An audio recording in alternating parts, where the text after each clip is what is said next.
Hey everyone, it's Marissa from LupusChick. So I wanted to pop on really quick and talk about a topic that I hear a lot from different people, men and women, that either write into Facebook on our LupusChick page or actually email me. So it's not the most attractive topic, but unfortunately it does come along with lupus, and that is the mouth and nose sores. Now, I'm not a doctor, obviously, and I'm not trying to give you any medical advice, so if you have any questions about anything that I talk about in this video, definitely bring them up to your rheumatologist or your primary doctor, and they'll be able to give you some more information. So I've actually been dealing with mouth and nose sores since I was about 8 years old, and that's about 15 years before I was actually ever diagnosed with lupus.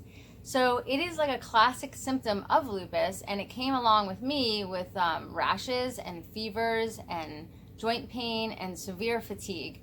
Honestly, I was 8 years old and took like 2 or 3 naps a day. So obviously something was going on, but this was back in the 80s and they didn't really test for lupus too much. So from the time I was about 8 up until my 20s, I would get these flare-ups. I know now what they were. And in these times, I would get mouth and nose sores. Some of them were really severe. They really limited how much I was able to eat or drink. And for me, a lot of times they were painful. I knew when they were about to actually like erupt, because you feel like a, almost like to me it feels like this sharp, like burning, almost like needle sensation. I'm not really sure how else to describe it.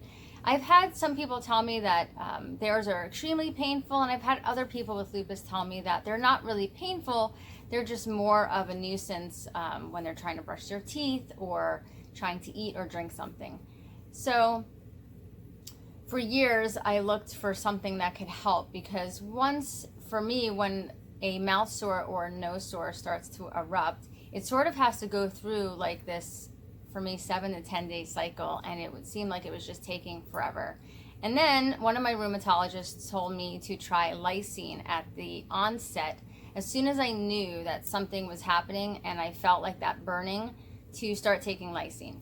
So Lysine is an amino acid. I find it usually at a Whole Foods or a vitamin shop, Trader Joe's.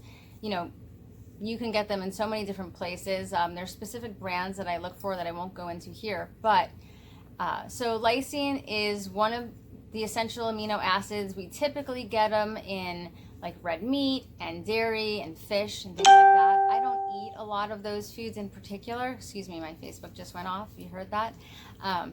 But you can actually get it from a supplement. So Lysine is known to repair tissue.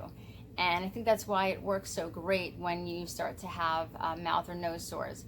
So personally, what my doctor put me on is 2 a day. They're 500 milligrams. I'm 100 pounds, so for my size, that's what he recommended, and I will take those for the first few days when I start to have them come out. And I can tell you, they work like a charm every single time. Usually everything clears up like within 3 to 4 days. So mouth sores is a common occurrence with lupus, or mouth and nose sores. It's one of the main symptoms that I hear a lot about from people that have lupus when they're first getting diagnosed. And if you are in that process of getting diagnosed with a rheumatologist or whatever doctor you're seeing, maybe it's a kidney doctor, maybe it's a dermatologist, if you have ever had any outbreaks of them, whether it's your nose or your mouth, definitely jot that down and bring that up, because it is something that physicians will look for when they're in the process of determining whether or not you have lupus. So if you struggle with this, I would definitely recommend that you speak to your rheumatologist.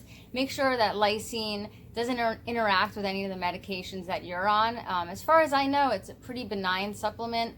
I've never ever had an issue with it at all. But again, it really depends on what kind of medications you're on. Obviously, some of the medications for lupus are pretty intense, and some heavy duty drugs. You just want to be careful. Definitely reach out to your doctor. You could probably even just leave them a message and say, you know, is it okay if I take this? Maybe it doesn't necessarily require an actual visit. But I did want to just let you know, it's something to have in your arsenal. And, you know, for those of you that deal with these things and they last anywhere between 7 and 10 days, dropping that down to 3 or 4 days can just make such a huge difference in your world. So anyway, I just wanted to pop on, I know it's not really the most attractive topic to talk about, but if you live with lupus, then you most likely live with this.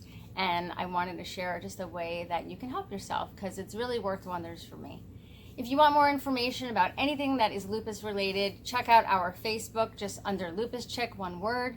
You can go to our website, it's LupusChick.com, or check out our Instagram, which is LupusChick Official. And I hope to see you there.